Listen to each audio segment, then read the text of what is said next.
Pois é, professor, interessante, porque assim, o que a gente pensa? Às vezes em ajudar, mas acabamos, pela emoção, causando um outro problema, né? Então, quando pensarmos em socorro, temos que pensar na nossa segurança. Nós não conhecemos quem está do nosso lado, conhecemos assim, no dia a dia, no bom dia, no olhar, mas não sabemos a realidade de cada um no seu dia a dia, na vida particular. Tendo isto em mente, nós devemos nos preocupar não só com a segurança do local, da cena, mas também com a minha segurança. Diante dessa informação, professor, então vejo que a Lei Lucas tem muito sentido porque ela traz ao educador que a escola ela também precisa se preocupar com a segurança dos professores e ela precisa ter em seu ambiente os equipamentos de proteção. Precisa ser disponibilizado ali os equipamentos de primeiros socorros e também os equipamentos de segurança pessoal, EPI. Perfeito. Então, se eu me deparei com o sinistro e eu já verifiquei que estou coberto, já fiz toda a segurança do local, já fiz toda a avaliação da cena, já liguei para o número de socorro 193, 192, 190, 191. Então, se eu já fiz tudo isso, então quais são agora as medidas que eu teria que me preocupar em relação à vítima? Eu teria que verificar, então, aqui, aquelas questões naturais, né? Seriam temperatura, pressão, respiração. São coisas lógicas que me fazem olhar para o próximo e identificar que ele está respirando, que ele está consciente. Seriam os níveis de consciência, né? Como que seria isso, Sargento Ailton? Nós temos os sinais básicos que normalmente são verificados com a equipe de resgate, pelo bombeiro ou pelo SAMU, que são temperatura, batimentos, saturação, pressão arterial, temperatura. Só que como os senhores não terão alguns equipamentos de aferição, os principais são respiração e batimento cardíaco. E aí a gente vai poder estar mostrando para os senhores como verificar esses sinais vitais, que são um dos mais importantes durante a primeira abordagem. Então, professor, eu sei que você deve estar se perguntando, então, como que eu vou identificar na vítima essas questões que muitas das vezes para nós como socorristas são tão lógicas. A gente vai trazer algumas coisas aqui e eu vou olhar para o meu companheiro Ailton e vou observar. Ele está em pé diante da câmera aqui. Se ele está em pé, possivelmente, pela lógica, ele está em sã consciência, ele está mentalmente ativo. Mas vamos supor, professor, educador, que porventura ele estivesse desmaiado. Vamos pensar desta forma, que ele pensou, eu penso agora como se ele estivesse desmaiado. E ele trouxe o conhecimento seguinte, que eu teria alguns sintomas ou situações que eu ia identificar de imediato se ele está respirando, se ele está com nível de consciência.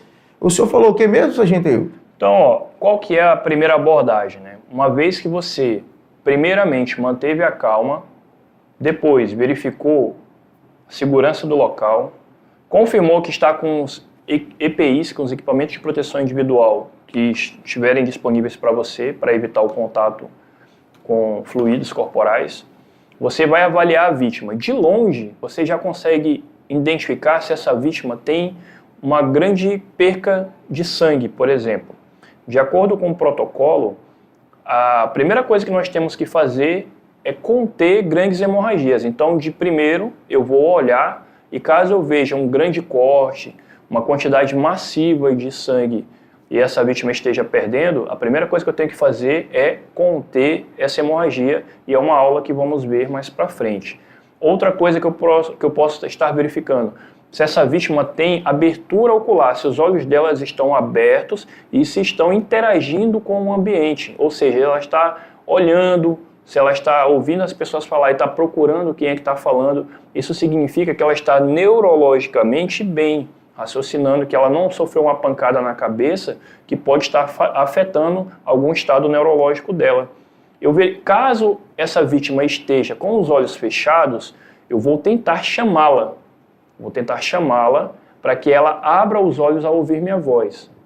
Ela não abriu os olhos, eu vou tentar tocar nela, chamar ela através do toque.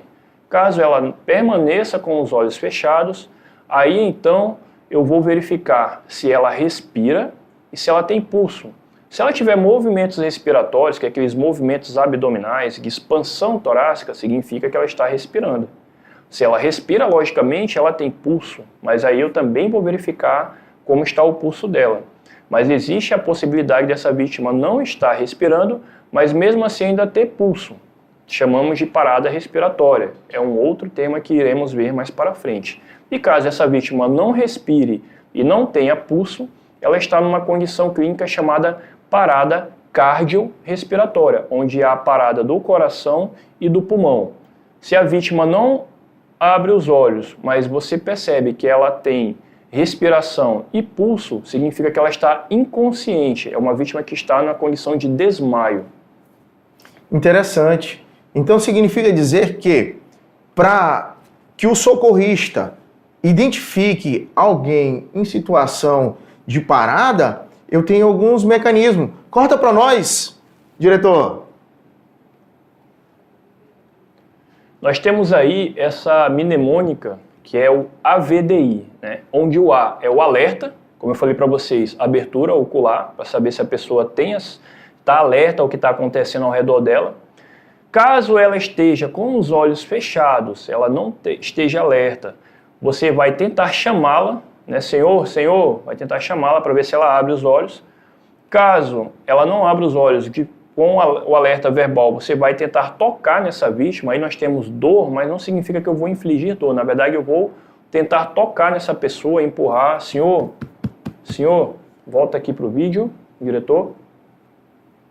Eu vou tocar nele, senhor, vou fazer esse movimento aqui para ver se ele abre os olhos ao eu fazer essa aproximação nele.